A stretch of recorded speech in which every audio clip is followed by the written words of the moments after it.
Bonjour à tous, bienvenue sur Radio Sensation. Je reçois aujourd'hui Sarah Sénécal, bonjour. Bonjour. Vous êtes la directrice adjointe de la mission locale Ouest Eure et nous allons parler avec vous de l'avenir de la jeunesse. Aujourd'hui, on le sait, le mal-être est présent chez de nombreux étudiants, une vie sociable réduite, de la motivation pour suivre les cours à distance difficile à maintenir et des perspectives incertaines pour l'avenir. La jeunesse souffre. Est-ce que vous le ressentez, vous, au sein de la mission locale ? Oui, on ressent en fait des inquiétudes, notamment dans leur recherche de stage, où là c'est le plus visible aujourd'hui, c'est-à-dire qu'il y a de moins en moins de possibilités de trouver des stages, mais malgré tout on les accompagne et on leur donne les bonnes pistes, parce qu'on sait aussi qu'il y a des entreprises qui continuent à accueillir des stagiaires, et on encourage ça effectivement, parce que c'est donner de la motivation, de l'action à la jeunesse, mais effectivement il y a de l'inquiétude.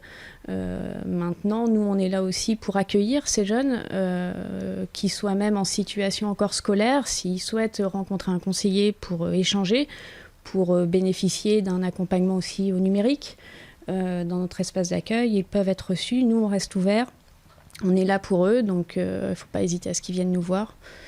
Est-ce que justement cette situation, elle a entraîné depuis un an une augmentation de la demande des jeunes aux missions locales ? Alors, ils viennent, c'est vrai que le gouvernement parle de plus en plus de nous, donc c'est tant mieux. Il faut continuer. Je pense qu'il y a encore beaucoup de jeunes qui ne connaissent pas bien notre existence, qui ne savent pas que, par exemple, sur notre territoire Ouest Eure, on a 2 sites principaux, Bernay et Pont-Audemer, mais on a 15 permanences. On est à moins de 10 km d'un lieu d'habitation d'un jeune sur notre territoire en zone rurale, c'est important. Donc il faut qu'on parle de nous, il faut qu'on sache qu'on est là pour les jeunes, qu'on a des espaces ouverts et accessibles à tous.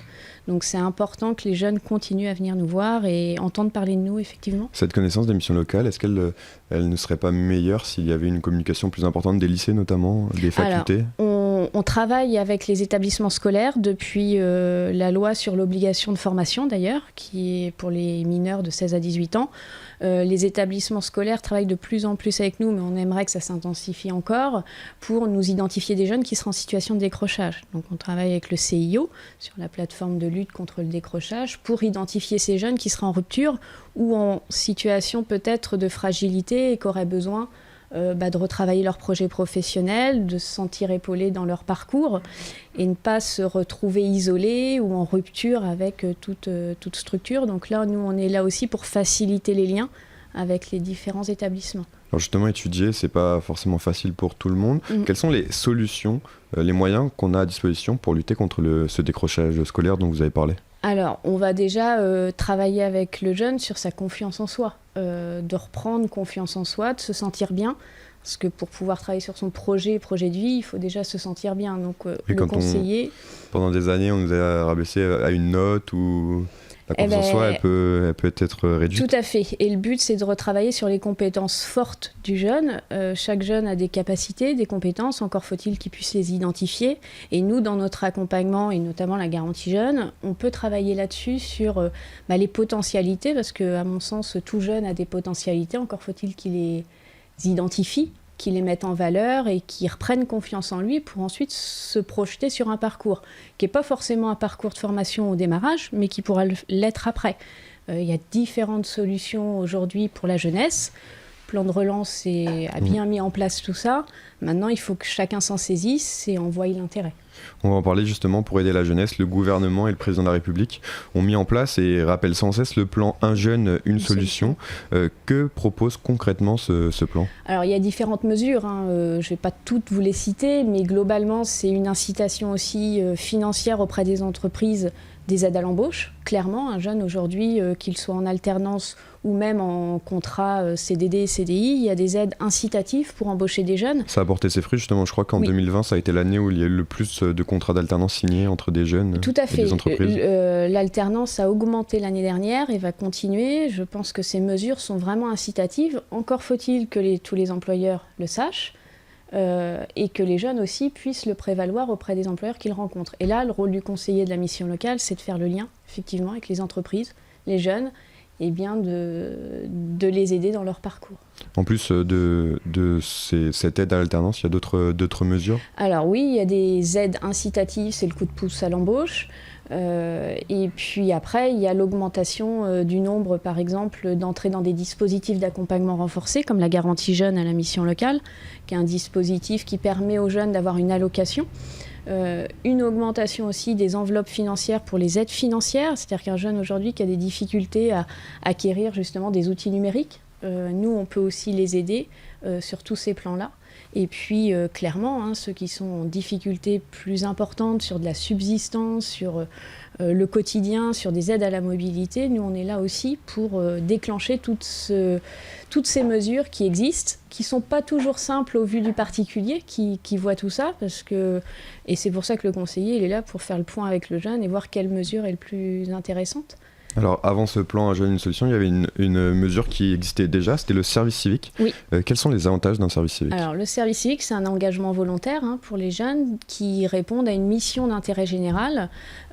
C'est un outil, effectivement, aussi de lutte contre le décrochage scolaire. Un jeune qui ne trouve plus sa place dans le système scolaire peut très bien s'engager sur une mission de service civique pour acquérir des compétences, élargir son réseau et puis, effectivement, réenclencher derrière un autre parcours. Ça peut être une rampe de lancement. Tout à fait. Pour se relancer dans son parcours professionnel. Il y a aussi le plan garantie jeune. Alors là, c'est entre le jeune et la mission locale. Oui, tout à fait. De quoi s'agit-il concrètement? Que fait le jeune avec cette garantie jeune? La garantie jeune, on est en train d'augmenter le nombre de places. Donc nous, on a recruté pour pouvoir absorber les capacités d'accueil. On est sur de l'accompagnement intensif, on voit le jeune toutes les semaines, en collectif aussi beaucoup pour créer de l'émulation et puis travailler collectivement sur un projet. Et il y a une allocation de 497 € pour ces jeunes qui suivent cet accompagnement sur un an. L'objectif, c'est de la mise en situation professionnelle, la mise en action, participer à des formations, à des stages en entreprise. Et ils ont une allocation qui est dégressive aussi, c'est-à-dire que s'ils travaillent un petit peu, ils cumulent avec l'allocation, donc ça les incite à répondre à des offres qui pourraient être juste un inventaire ou voilà. Et les mesures d'éligibilité, parce que c'est sous critères de ressources, sont en train de s'élargir. On n'a pas tous les décrets définitifs, mais clairement aujourd'hui déjà un jeune qui n'a pas de ressources, qui est dans un foyer qui n'a pas, que les parents sont non imposables, ou qu'il se détache de son foyer fiscal, un enfant d'un foyer RSA, il peut bénéficier de la garantie jeune. Et en termes d'âge, il y a une... 16-25 ans. 16-25 ans. Et puis, un jeune qui aurait bénéficié il y a 2 ans de la garantie jeune peut le refaire aussi. Donc ça, c'est important de le savoir aussi. Contrairement au service civique qui, lui, est valable qu'une seule fois. Donc, effectivement, si le jeune a besoin de reprendre cet accompagnement intensif avec la mission locale, eh bien, il peut s'adresser à nous, donc il n'hésite pas à revenir vers nous. Aujourd'hui, combien de jeunes vous accompagnez, vous, au sein de la mission locale West Eure? Alors, sur tout le territoire, alors l'accompagnement, quand on parle de jeunes accompagnés, c'est de jeunes qu'on a vus dans les 3 à 4 derniers mois, de manière physique. On est sur 1800 jeunes accompagnés sur tout le territoire ouest de l'Eure. Et quels sont les retours qui vous sont faits par rapport à cette garantie jeune? Alors, le travail en collectif, c'est important. C'est la relation sociale aussi entre pairs. Le travail entre pairs aussi, c'est très important. La prise de confiance en soi, c'est ce que je vous disais tout à l'heure. Travailler sur ses compétences fortes, reprendre confiance en soi pour aller vers les entreprises, vers le centre de formation et se construire. Donc c'est clairement... et puis multiplier les expériences professionnelles, les stages, c'est se donner plus de chances aussi pour s'insérer sur le milieu du travail. Pour finir, il nous reste 1 minute. Je vous posais cette dernière question. Est-ce que les jeunes, on sait, la crise sanitaire a frappé, est-ce que les jeunes doivent être inquiets pour leur avenir? Non, je pense qu'il faut qu'ils aient confiance en eux. En leur capacité et qui saisissent des bons interlocuteurs et des bons outils qu'ils peuvent avoir à leur disposition. Et moi, je les invite fortement à venir nous rencontrer pour trouver les clés. Alors justement, vos réseaux pour vous rencontrer, on vous contacte? Alors, Facebook, Internet, téléphone, nos sites principaux et puis le 02 32 41 16 83, notre site Internet, notre application. Ils utilisent, on a des comptes Messenger, voilà.